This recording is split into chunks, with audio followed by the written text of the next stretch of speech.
Hello बच्चों। तो देखो यार, आज ऑर्गेनिक केमिस्ट्री का एक बहुत ही important topic general organic chemistry लेकर आए हैं आप लोगों के लिए। ये ऑर्गेनिक केमिस्ट्री का बहुत ही ज्यादा इंपॉर्टेंट टॉपिक है।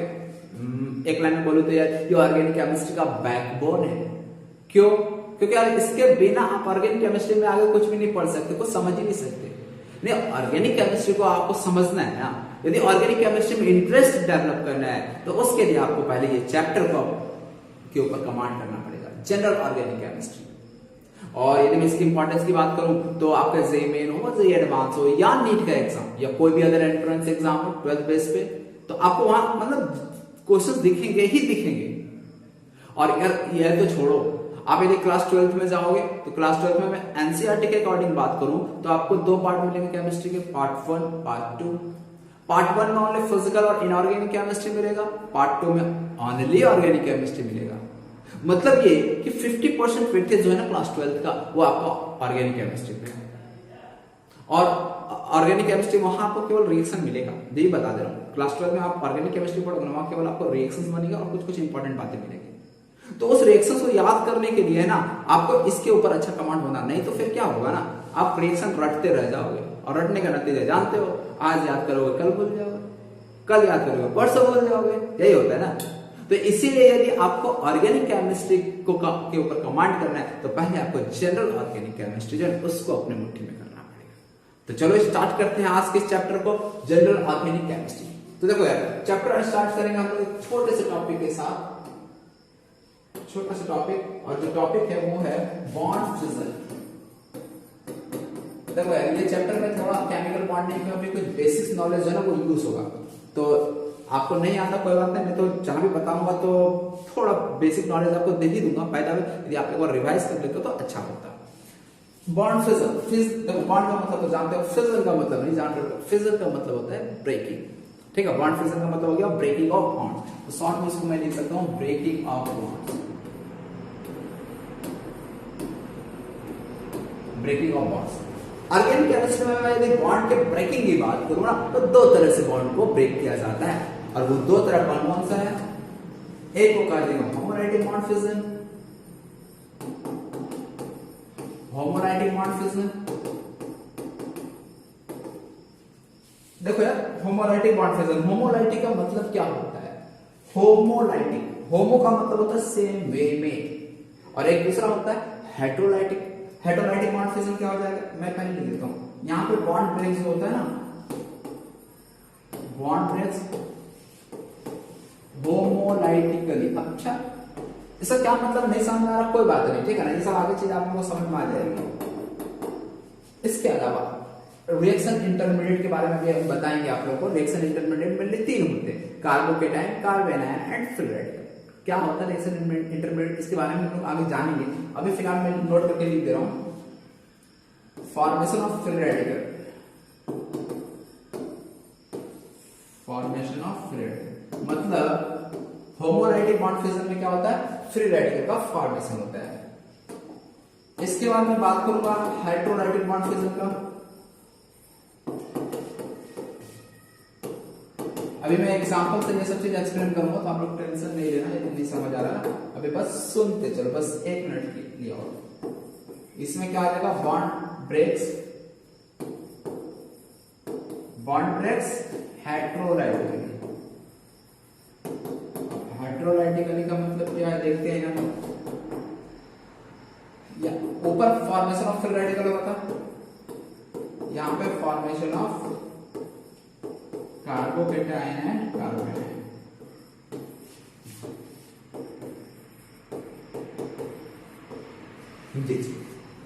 अब मेनली जो हमें समझना है ना वो इसी 3 चीज को समझना है।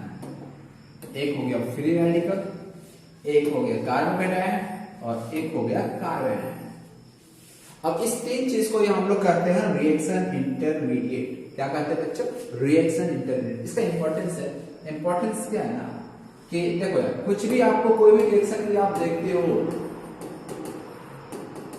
कोई भी रिएक्शन की हम बात करें तो रिएक्शन में क्या होता है, रिएक्टेंट से बनता है प्रोडक्ट।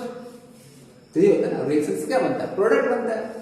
लेकिन रिएक्टेंट से प्रोडक्ट बनने के बीच में एक नए सब्सटेंस का फॉर्मेशन होता है, उसे हम लोग कहते हैं इंटरमीडिएट प्रोडक्ट। क्या कहते हैं उसे, इंटरमीडिएट प्रोडक्ट। तो जो इंटरमीडिएट है ना, वो यही तीन में से कोई एक हो सकता है। ऑर्गेनिक केमिस्ट्री की बात करूं मैं, ऑर्गेनिक केमिस्ट्री में जो इंटरमीडिएट बनता है वो आइदर कार्बोकेटायन बनेगा या कार्बेनाइन बनेगा या फ्री रेडिकल बनेगा। इसी के थ्रू फिर वो फाइनल प्रोडक्ट में कन्वर्ट होता है। मतलब रिएक्टेंट पहले जाता है इंटरमीडिएट में और इंटरमीडिएट फिर लास्टली बनाता है प्रोडक्ट। तो इसीलिए यहां पर रिएक्शन इंटरमीडिएट की बात करो तो रिएक्शन इंटरमीडिएट तीन हो जाएंगे, कार्बोकेटायन, कार्बेनायन और लास्ट हो जाएगा फ्री रेडिकल। अब इसे पहले हमें समझना पड़ेगा अच्छे से, क्योंकि भाई हर एक रिएक्शन में हम बात करें ऑर्गेनिक केमिस्ट्री के तो हर एक रिएक्शन में इंटरमीडिएट दिखने वाला है, क्योंकि कोई भी रिएक्शन में रिएक्टेंट पहले इंटरमीडिएट में जाता है फिर इंटरमीडिएट प्रोडक्ट में जाता है। तो पहले हमें इस इंटरमीडिएट का नॉलेज होना चाहिए, इन डेप्थ नॉलेज होना चाहिए। तो चलो यार पहले हम इसको पहले एक करके जान लेते हैं, ठीक है। तो मैं एक एग्जांपल लेता हूं, सिंपल से एग्जांपल लूंगा और समझना यार ध्यान से, ठीक है, ध्यान से समझना। देखो सिंगल बॉन्ड में कैसे बनता है single bond, single covalent bond कैसे बनता है, इलेक्ट्रॉन के शेयरिंग से। वन इलेक्ट्रॉन कार्बन दे रहा होगा, एक इलेक्ट्रॉन एक्स दे रहा होगा, दोनों ने एक इलेक्ट्रॉन का शेयरिंग किया और बन गया सी और एक्स के बीच covalent bond, single covalent bond. Clear? देखो यहां पर मैं दो इलेक्ट्रॉन को ड्रॉ कर दिया, एक इलेक्ट्रॉन ये हो गया, दूसरा इलेक्ट्रॉन ये हो गया। सी एक्स बॉन्ड कैसे बना, एक इलेक्ट्रॉन का शेयरिंग से, एक इलेक्ट्रॉन कार्बन का, एक इलेक्ट्रॉन एक्स का। अब यहां पे बॉन्ड को ब्रेक करना है, ठीक है ना, बॉन्ड को ब्रेक करना है। तो ब्रेक किस तरह से किया जा सकता है बॉन्ड को, जरा सोचो। तो देखो यहां पे बॉन्ड को ब्रेक करने का तीन पॉसिबिलिटी है और हर एक पॉसिबिलिटी करस्पॉन्डिंग एक नया रिएक्शन इंटरमीडिएट मिलेगा। अब समझना, ठीक है ना, यहीं से आपको समझ में आ जाएगा कार्बोकेटायन क्या होता है, कार्बोनाइन क्या होता है, फिर रेडिकल क्या होता है।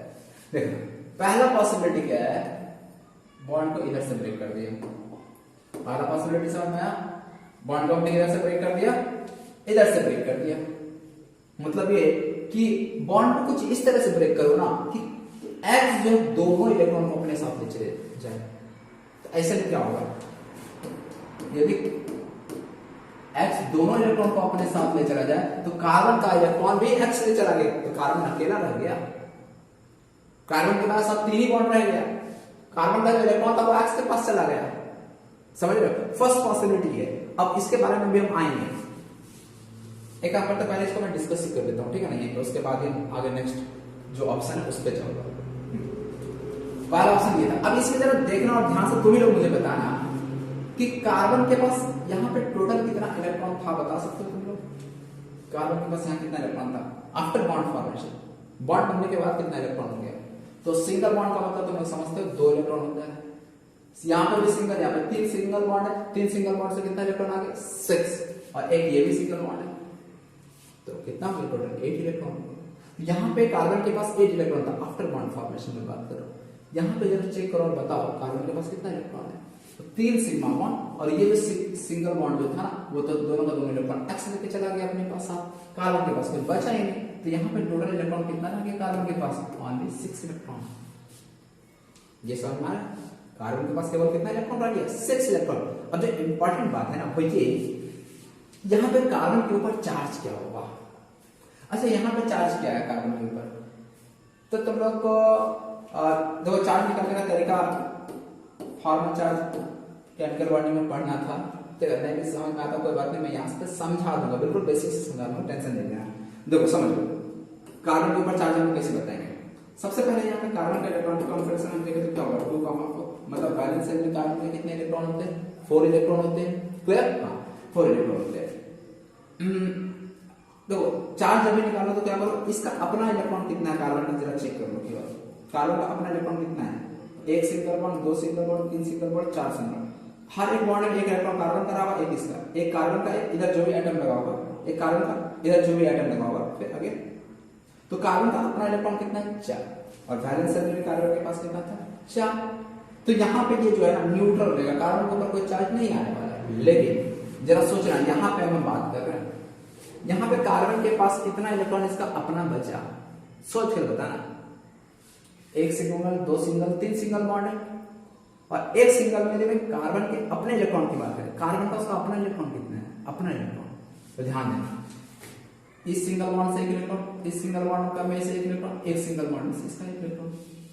कितना कार्बन के पास इसका अपना इलेक्ट्रॉन है? 3 था तो भाई 4, देखो 4 था ना, लेकिन यहाँ पे 3 ही बचा। क्यों? 1 2 3 और एक यहाँ पे भी 4 था। देखो एक एक इलेक्ट्रॉन हर जगह था कार्बन का, लेकिन ये जो वाला जो इलेक्ट्रॉन था ना, ये वाला इलेक्ट्रॉन चला गया x को, इसलिए कार्बन के पास क्या हो गया? एक इलेक्ट्रॉन कम हो गया, और कम होने की वजह से कार्बन के पास बचा 3 इलेक्ट्रॉन, था 4 इलेक्ट्रॉन। मुझे बता सकते हो कि कार्बन के ऊपर चार्ज क्या आ जाएगा? था 4 इलेक्ट्रॉन, लेकिन अब बचा कितना इलेक्ट्रॉन? केवल इसका अपना 3 इलेक्ट्रॉन। देखो ये 6 इलेक्ट्रॉन की बात नहीं कर रहा, ये 6 इलेक्ट्रॉन जो है वो टोटल नंबर ऑफ इलेक्ट्रॉन्स है, वो सबका ले देके है। मैं बस इसका अपना इलेक्ट्रॉन की बात कर रहे हैं। तो इसका अपना इलेक्ट्रॉन कितना बचा? केवल 3 था 4। चार्ज क्या आएगा बता सकते हो? एक इलेक्ट्रॉन कम हो चुका है ना, इलेक्ट्रॉन कम हो गया तो चार्ज पॉजिटिव आ जाएगा। कितना पॉजिटिव? 1 पॉजिटिव। क्यों 1 पॉजिटिव? एक ही इलेक्ट्रॉन तो कम है, इसलिए यहाँ पे हम लोग कार्बन के बाद प्लस चार्ज लगा देते हैं, और ये जो स्पीसीज बना, इसी स्पीसीज को कहा जाता है कार्बोकेटायन। मैं यहाँ पर लिख देता हूँ, इस स्पीसीज को क्या कर दिया गया? कार्बोकेटायन। क्यों कार्बोकेटायन आया नाम समझ? कार्बन के ऊपर केटायन, पॉजिटिव चार्ज, ठीक है, कार्बन के ऊपर पॉजिटिव, इसलिए इसे कार्बोकेटायन कह दिया गया। और इसके पास नंबर ऑफ इलेक्ट्रॉन की बात करें तो 6 इलेक्ट्रॉन होता है। क्लियर? कोई दिक्कत तो नहीं ना? तो ये हो गया कार्बोकेटायन के बारे में। अब चलिए तो यहीं पे मैं एक और समझा देता हूं कार्बन आयन के बारे में। अगेन यहाँ पे 2 इलेक्ट्रॉन रहा होगा इस बॉन्ड में। दूसरा तरीका क्या होगा बॉन्ड को ब्रेक करने का? जरा सोचो और बताओ मुझे, दूसरा तरीका क्या है बॉन्ड को ब्रेक करने का?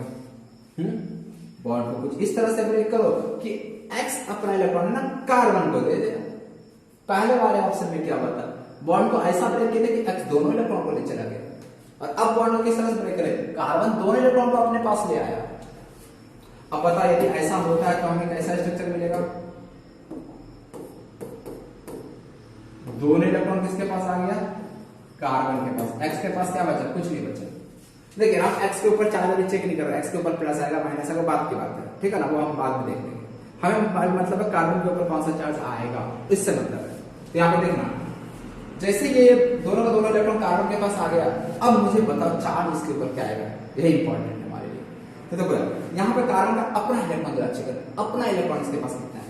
तो एक single bond, 2 single, 3 single bond और एक 4 सिंगल। इसमें एक इलेक्ट्रॉन कार्बन का होगा, इसमें से भी एक इलेक्ट्रॉन कार्बन का होगा, इसमें से भी एक इलेक्ट्रॉन कार्बन, और इसमें से भी एक इलेक्ट्रॉन कार्बन। कार्बन का अपना कितना इलेक्ट्रॉन है? 4। यहाँ पे चेक करो कार्बन का अपना कितना इलेक्ट्रॉन है?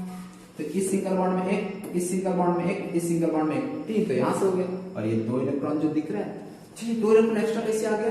देख बॉन्ड को हमने कुछ इस तरह से तोड़ा था, X का इलेक्ट्रॉन भी कार्बन हो गया, तो एक इलेक्ट्रॉन एक्स्ट्रा आ गया ना इसके पास, इसलिए 3 और 2 कितना हो गया? 5। और 5 इलेक्ट्रॉन आ गया। अब बता चार्ज क्या हो जाएगा इसके ऊपर? चार्ज क्या होगा? कार्बन के पास होता है 4 इलेक्ट्रॉन, यहाँ पे है 5, एक इलेक्ट्रॉन एक्सेस, इसलिए चार्ज क्या हो गया? Minus charge. तो कार्बन के ऊपर माइनस चार्ज, इसलिए इस स्पीसीज का नाम हो गया कार्बोनायन। अब तुम लोग बता दो यार, यहाँ पे कार्बन के पास कितना इलेक्ट्रॉन होगा? जल्दी से बता दो कितना इलेक्ट्रॉन होगा यहाँ कार्बन के ऊपर? यहाँ पे तो कार्बन के पास 6 इलेक्ट्रॉन था, यहाँ कितना इलेक्ट्रॉन होगा? चेक करते हैं। एक single bond, 2 single bond, 3 single bond. Single bond का मतलब 2 इलेक्ट्रॉन, 2 4 2 6, और यहाँ से 2 इलेक्ट्रॉन और हो गया। कितना इलेक्ट्रॉन हो गया टोटल? टोटल हो गया यहाँ से 8 इलेक्ट्रॉन। तो कार्बोनायन के पास 8 इलेक्ट्रॉन है, कार्बोकेटायन के पास ओनली 6 इलेक्ट्रॉन है। तो ये 2 पॉसिबिलिटी तो समझ में आया ना बॉन्ड को ब्रेक करने का। देखो यार फिर से बॉन्ड को किस तरह से ब्रेक किया गया है। पहला बॉन्ड कुछ इस तरह से ब्रेक किया गया ना, ये दोनों इलेक्ट्रॉन X अपने साथ ले चला गया। देखिए X यहाँ कुछ भी हो सकता है, X ऐसा नहीं कि जनरली हम लोग हाइड्रोजन जो होता है फ्लोरीन क्लोरीन ब्रोमीन उसको रिप्रेजेंट करने के लिए X यूज करते हैं, बट यहाँ पे X वो नहीं है, X कुछ भी हो सकता है, कोई भी आइटम हो सकता है। तो दोनों का दोनों इलेक्ट्रॉन X ले चला गया, यहाँ पे दोनों का दोनों इलेक्ट्रॉन का कार्बन रख लिया। अब तुम लोग जरा सोच लो और बता दो मुझे कि अब तीसरा क्या पॉसिबिलिटी है, बॉन्ड को किस तरह से ब्रेक किया जा सकता है? किस तरह से ब्रेक किया जा सकता है बॉन्ड को?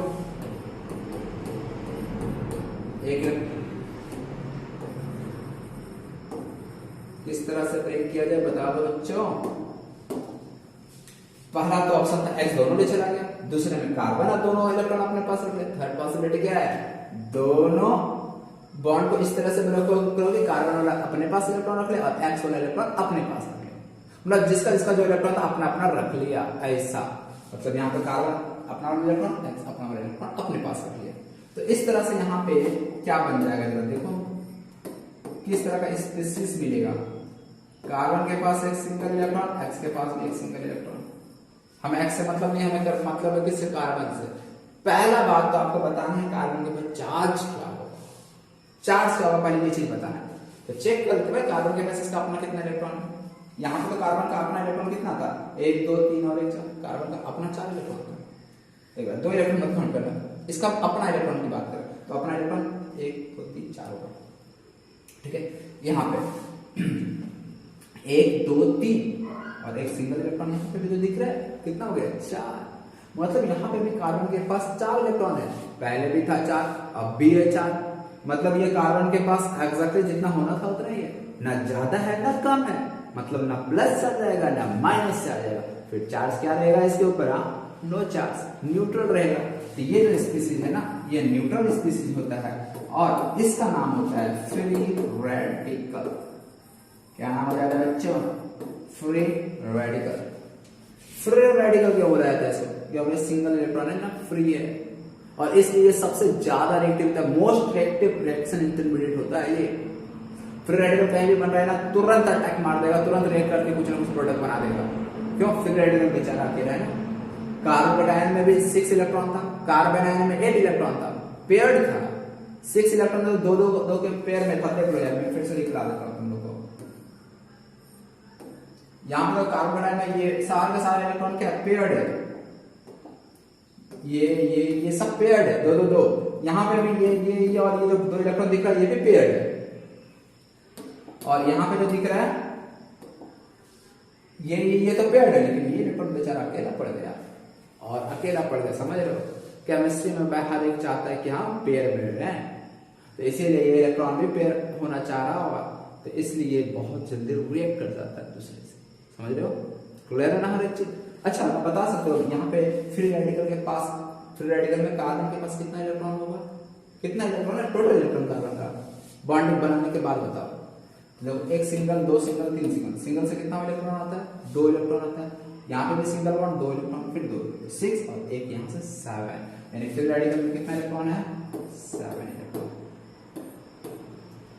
समझ में आ रहा है तुम लोगों को। चल बता, कोई दिक्कत तो नहीं। तो अब ये चीज जो 3 बनाना, इसी 3 को कहा जाता है रिएक्शन इंटरमीडिएट। क्या कहा जाता है बच्चों, रिएक्शन इंटरमीडिएट। अब तुम लोग बता सकते हो कि इसमें से कौन सा वाला होमोलैटिक बॉन्ड फिजन था और कौन सा वाला हेटेरोलैटिक बॉन्ड फिजन से बना था। कार्बोनाइल से बना था, कैसे बना था बता सकते हो। अब तो यार बता ही देना चाहिए, कार्बोनाइल कैसे बना था, होमोलैटिक या हेटेरोलैटिक बॉन्ड फिजन से। देखो यार, बॉन्ड को इक्वली ब्रेक किया गया ना, डिफरेंट वे में ब्रेक किया गया ना, दोनों का दोनों इलेक्ट्रॉन एक्स के पास चला गया। तो ये जो बॉन्ड कार्बोनाइल बना, यह हेटेरोलैटिक बॉन्ड फिजन से बना। कार्बन आयन की बात कर लेते हैं, कार्बन आयन कैसे बना। तो अगेन देखो, यहाँ पे बॉन्ड को हेटेरोलैटिकली ब्रेक किया गया, सेम वे में ब्रेक नहीं किया गया, इसलिए यहाँ पे कार्बन आयन का फॉर्मेशन हुआ। यहाँ पे क्या हो रहा है, यहाँ पे बॉन्ड फिजन जो है ना, होमोलैटिक बॉन्ड फिजन है। क्यों, बॉन्ड को बिल्कुल इक्वली डिस्ट्रीब्यूट किया गया इलेक्ट्रॉन को। यदि इलेक्ट्रॉन का इक्वल डिस्ट्रीब्यूशन किया जा रहा है तो वो होमोलैटिक बॉन्ड फिजन कहलाएगा, और यदि अनइक्वल डिस्ट्रीब्यूशन हो रहा है इलेक्ट्रॉन का तो वो हेटेरोलैटिक बॉन्ड फिजन होगा। और देख सकते हो कार्बोकेटायन और कार्बन आयन जो है वो हेटेरोलैटिक बॉन्ड फिजन से बनता है, जबकि फ्री रेडिकल जो है वो होमोलैटिक बॉन्ड फिजन से बनता है। इसका बेसिक्स कुछ बातें तो आपको पता चल गया, लेकिन हम लोग 1 बाय 1 एक करके थोड़ा इन डेप्थ स्टडी करने वाले हैं इस तीनों के बारे में। तो सबसे पहले हम लोग कार्बोकेटायन के बारे में स्टडी कर लेते हैं।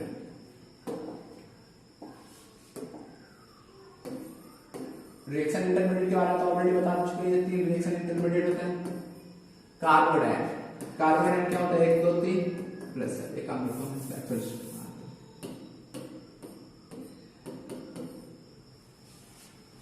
ठीक है।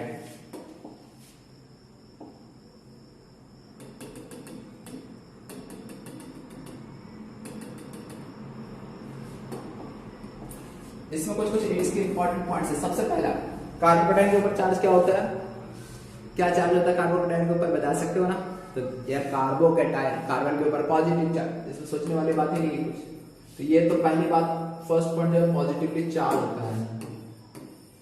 सेकंड पॉइंट, इसके पास कितना इलेक्ट्रॉन होता है कार्बोकेटायन के पास, काउंट करो, 2 4 2 6 प्लस चार्ज, उसके पास इलेक्ट्रॉन थोड़ी ना है, 6 इलेक्ट्रॉन है, तो it had 6 electron. Third point, electron deficient है या ऑक्टेट कंप्लीट है यहाँ पे, तो देख सकते हैं इसके पास 6 इलेक्ट्रॉन है, ऑक्टेट तो इनकम्प्लीट है, इसको क्या कह देंगे, 8 से कम इलेक्ट्रॉन है ना, तो इलेक्ट्रॉन डेफिशिएंट हो गया।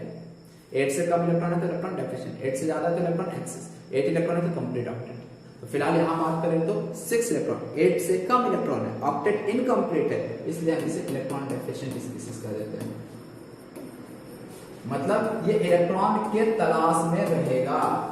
भाई केमिस्ट्री में तो पता है ना, हर एक चीज ऑक्टेट के लिए होता है, हर एक एलिमेंट परेशान है भाई कि मेरा ऑक्टेट कब कंप्लीट होगा, कब कंप्लीट होगा, कब कंप्लीट होगा, और जब तक ऑक्टेट कंप्लीट नहीं हो जाता तब तक वो परेशान हो जाता है, तब तक उसको खोजते रहता है अपने लाइफ में वो कि भाई कोई तो मिल जाए जो मेरा ऑक्टेट कंप्लीट कर दे। फिर सामने वाला भी देखता है, जब मिल जाता है थोड़ी तक काम बन जाता है, केमिकल बॉन्ड का फॉर्मेशन हो जाता है। ठीक है, तो ये हो गया इलेक्ट्रॉन डेफिशिएंट स्पीशीज, मतलब ये तलाश में रहेगा अपने कि कोई 2 इलेक्ट्रॉन हमको आकर दे दे, हम उसके साथ जाकर जुड़ जाए, बंधन में बन जाएगा, समझ लो। हाँ, तो ये इलेक्ट्रॉन डेफिशिएंट स्पीशीज हो गया।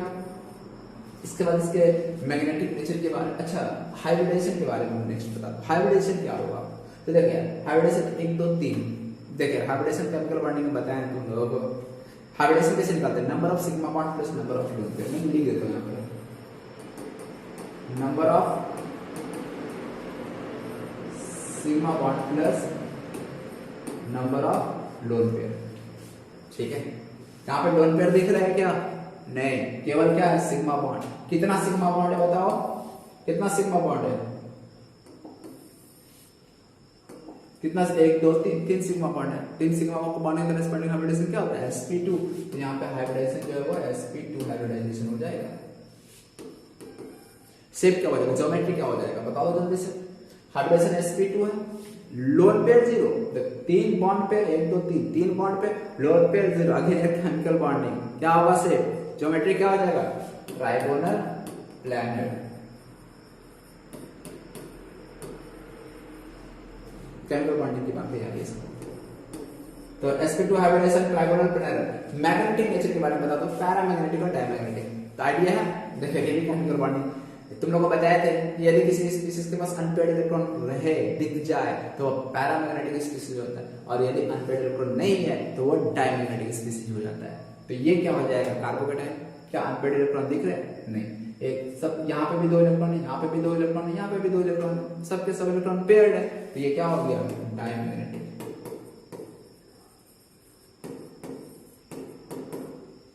समझना है, तो ये कुछ इंपॉर्टेंट पॉइंट्स हैं कार्बोकेटाइन से रिलेटेड। क्लियर, अब हम लोग कार्बन आयन के बारे में जान लेते हैं, उसके कुछ इंपॉर्टेंट पॉइंट्स के बारे में जान लेते हैं।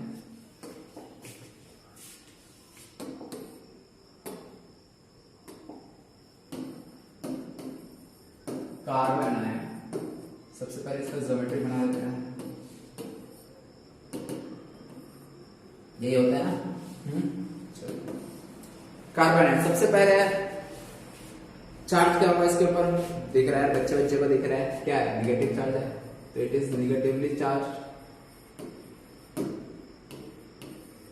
नेक्स्ट, इसके पास इलेक्ट्रॉन कितना है, काउंट करते हैं जरा कितना इलेक्ट्रॉन है, 1 bond 2 bond 3 bond, 3 bond pair है, 3 बॉन्ड पेयर तो 3 6, और यहाँ पे 2 इलेक्ट्रॉन अलग से यहाँ पे दिख रहा है, 2 इलेक्ट्रॉन है, ठीक है, अंदर में थोड़ा सा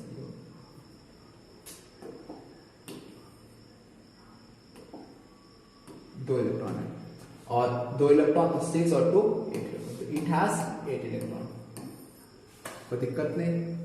अच्छा, कार्बोकेटाइन था इलेक्ट्रॉन डेफिशिएंट था, क्यों, इसके पास 6 इलेक्ट्रॉन था, वो 2 इलेक्ट्रॉन के तलाश में था, जब तक 2 इलेक्ट्रॉन मिल नहीं जाएगा भाई वो तब तक शांत होगा नहीं। क्या कार्बन आयन के साथ भी ऐसा है ना, इसका ऑक्टेट कंप्लीट है, it has complete octet, it has complete octet. Clear है ये चीज। नेक्स्ट, हाइब्रिडेशन बताओ क्या हो जाएगा। हाइब्रिडेशन होता है number of sigma bond plus number of lone pair. Sigma bond कितना दिख रहा है, 1 2 3, और यहाँ पे ये 2 इलेक्ट्रॉन जो है वो भी तो ऐसा लोन पेयर है, तो 3 और 1 4, हाइब्रिडेशन क्या हो जाएगा, sp3 हाइब्रिडाइजेशन। शेप क्या हो जाएगा, ज्योमेट्री क्या हो जाएगा इसका, देखिए केमिकल बॉन्डिंग अगेन, बताए थे 3 बॉन्ड पेयर और 1 lone pair, 3 bond pair 1 lone pair, symmetry हो जाता है ट्राइगोनल प्लैनर। यहां पे लिख देता हूं मैं ट्राइगोनल प्लैनर। और लास्ट इसका मैग्नेटिक नेचर के बारे में, पैरामैग्नेटिक डायमैग्नेटिक क्या हो जाएगा, चेक कर लो पेयर्ड इलेक्ट्रॉन अनपेयर्ड इलेक्ट्रॉन यहाँ पे है या नहीं, यदि हुआ तो पैरा और अनपेयर्ड इलेक्ट्रॉन नहीं है तो डायमैग्नेटिक। एक ये सब इलेक्ट्रॉन जो भी इस बॉन्ड में जो भी इलेक्ट्रॉन इन्वॉल्व है ना वो सबके सब पेयर्ड है, ठीक है ना। तो ये भी पेयर्ड, ये भी पेयर्ड, ये वाला भी पेयर्ड, यहाँ पे भी 2 इलेक्ट्रॉन है, ये भी पेयर्ड हो गया, तो ये तो यार पूरा पूरा पेयर्ड है, तो अगेन ये भी क्या हो जाएगा डायमैग्नेटिक। कार्बन के बारे में जो भी इंपॉर्टेंट पॉइंट था मैंने यहाँ पे लिख दिया नोटबुक करके, क्लियर। ये कार्बन आयन के इंपॉर्टेंट पॉइंट्स हो गए। नेक्स्ट अब बच गया क्या, फ्री रेडिकल। देख लेते हैं फ्री रेडिकल के बारे में।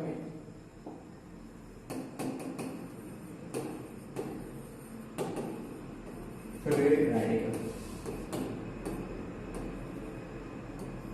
यहाँ पे देखिए ये सिंगल इलेक्ट्रॉन है,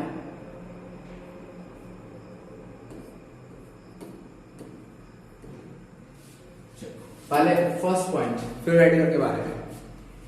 ये पॉजिटिव चार्ज नेगेटिव चार्ज क्या होता है, न्यूट्रल होता है, पहले ही बता दिया है। क्या हो जाएगा, इट इज इलेक्ट्रिकली न्यूट्रल, कोई भी चार्ज नहीं होता है। नेक्स्ट इसके पास कितने इलेक्ट्रॉन्स होते हैं, तो 2 4 2 6 और यहाँ पे एक सिंगल इलेक्ट्रॉन बच गया। कितना इलेक्ट्रॉन हो गया, 7 इलेक्ट्रॉन, तो it have 7 electron. Third electron deficient या ऑक्टेट कंप्लीट या फिर एक्सेस इलेक्ट्रॉन क्या होगा इसके पास, तो देख लो यार 2 4 2 6 और एक 7 इलेक्ट्रॉन, इलेक्ट्रॉन डेफिशिएंट। समझ में आ गया ना, क्यों, क्योंकि ऑक्टेट कंप्लीट करना है इसको, ऑक्टेट कंप्लीट करने के लिए इसको 1 इलेक्ट्रॉन चाहिए, है तो 7 इलेक्ट्रॉन, चाहिए 8 इलेक्ट्रॉन, मतलब ये भी इसके पास भी इलेक्ट्रॉन कम है ना, तो ये भी क्या कहलाएगा, इलेक्ट्रॉन डेफिशिएंट स्पीशीज। समझ में आना यार तुम लोग, समझ में आ रही है तो यार वीडियो को लाइक कर देना है। इलेक्ट्रॉन डेफिशिएंट स्पीशीज लाइक करने के लिए तो नहीं बोलता हूँ, लेकिन बोल दिया, मन करे तो कर देना, ठीक है। डिसलाइक करने का मन करे तो वो भी कर देना है। इलेक्ट्रॉन डेफिशिएंट स्पीशीज ये हो गया। इसके बाद हाइब्रिडाइजेशन, हाइब्रिडाइजेशन का इंपॉर्टेंट हो जाता है, क्यों बता रहा हूं। 1 2 3 है तो हाइब्रिडाइजेशन क्या हो जाएगा, sp2, ठीक है ना, क्या हो गया sp2। सर लोन पेयर तो दिख रहा है ना, लोन पेयर दिख रहा है क्या, क्या बोलेंगे, लोन पेयर, पेयर का मतलब होता है 2, तो यहाँ पेयर है क्या, नहीं ना, तो इसीलिए उसको हम लोग लोन पेयर की तरह ट्रीट नहीं करेंगे। देखिए मैं हाइब्रिडेशन के बारे में लिखा था ना, हाइब्रिडेशन इक्वल टू क्या लिखे थे, number of sigma bond plus number of lone pair, ये लिखे थे। लोन पेयर का मतलब पेयर ऑफ इलेक्ट्रॉन, यहाँ पे पेयर ऑफ इलेक्ट्रॉन तो है नहीं, इसलिए इसको काउंट नहीं करेंगे। तो number of sigma bond, sigma 1 2 3 3 की करस्पॉन्डिंग हाइब्रिडेशन sp2। यदि हाइब्रिडेशन sp2 आ गया तो फिर शेप क्या हो जाएगा, ट्राइगोनल प्लैनर, क्योंकि लोन पेयर तो है नहीं। एक एक्सेप्शन अभी मैं बताऊंगा इसमें हाइब्रिडाइजेशन से रिलेटेड, फ्री रेडिकल में एक एक्सेप्शन आता है। लास्ट मैग्नेटिक नेचर के बारे में बताओ। कार्बन आयन था डायमैग्नेटिक, कार्बन आयन भी था डायमैग्नेटिक, फ्री रेडिकल क्या हो जाएगा, तो क्या अनपेयर्ड इलेक्ट्रॉन है, यस यार ऑफ कोर्स है, दिख रहा है ना सिंगल इलेक्ट्रॉन, फ्री रेडिकल है, अनपेयर्ड इलेक्ट्रॉन है, अनपेयर्ड है तो क्या हो जाएगा, पैरामैग्नेटिक। तो ये देखो थोड़ा यार डिफरेंट हो गया बाकी से, ये हो गया पैरामैग्नेटिक। अच्छा अब एक्सेप्शंस की बात कर रहा था ना मैं, एक्सेप्शंस क्या है, एक्सेप्शन तो हाइब्रिडाइजेशन से रिलेटेड है। यदि मान लो कार्बन के साथ कोई ज्यादा इलेक्ट्रोनेगेटिव एलिमेंट लगा हुआ है, जैसे मान ले क्लोरीन लग गया कार्बन से ज्यादा इलेक्ट्रोनेगेटिव है ना क्लोरीन, यस ज्यादा इलेक्ट्रोनेगेटिव है, तो ऐसे केस में कार्बन का हाइब्रिडाइजेशन चेंज हो जाता है और ये sp2 ना होकर sp3 हो जाता है। मतलब यहाँ पे मैं नोट करके लिख दे रहा हूं, if electronegativity of surrounding atom is more than carbon, then its hybridization becomes sp3।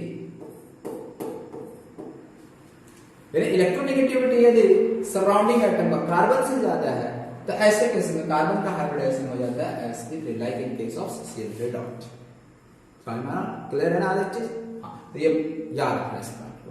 तो इस तरह से रिएक्शन इंटरमीडिएट देते हैं कार्बन आयन ऑफ फ्लोरीन, और उसके बारे में हर एक चीज डिटेल मैंने डिस्कशन कर लिया। इंपॉर्टेंट है यार, क्यों इंपॉर्टेंट है? हर एक जगह आपको रिएक्शन में ये चीज दिखेगा, पता चल गया रिएक्शन इंटरमीडिएट में कार्बन आयन बन गया, कार्बन आयन क्या हो जाए पता ही नहीं, तो फिर आगे क्या खाक पढ़ेंगे ऑर्गेनिक केमिस्ट्री? नहीं। तो इसलिए अच्छे से पढ़ना है ना, ये सब जो जो चीज, मतलब इसमें हर एक टॉपिक इंपॉर्टेंट है, हर एक टॉपिक वो हर पॉइंट ऑफ व्यू से।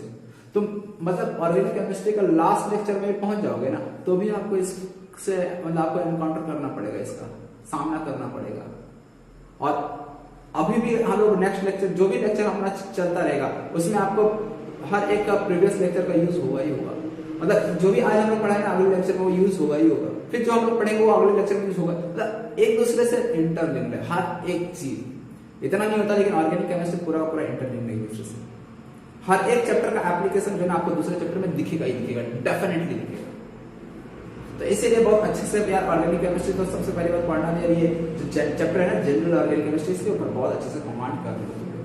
ठीक है, तो चलो यार तुम लोग अब क्या करोगे ना, ये रिएक्शन इंटरमीडिएट हो गया। अब नेक्स्ट लेक्चर में हम लोग पढ़ाई करेंगे चार्ज स्टेबिलिटी के बारे में जानेंगे। चार्ज स्टेबिलिटी के बाद इंडक्टिव इफेक्ट के बारे में पढ़ेंगे। ठीक है, इंडक्टिव इफेक्ट के बाद resonance effect, hyper conjugation effect, बाकी चीजें हम लोग फिर करते चलेंगे। ठीक, तो अभी यहाँ पे लेक्चर में एंड कर रहा हूँ। ओके, चलो वीडियो देखने के लिए thank you, bye bye and have a nice day, और also take care, stay home, stay safe.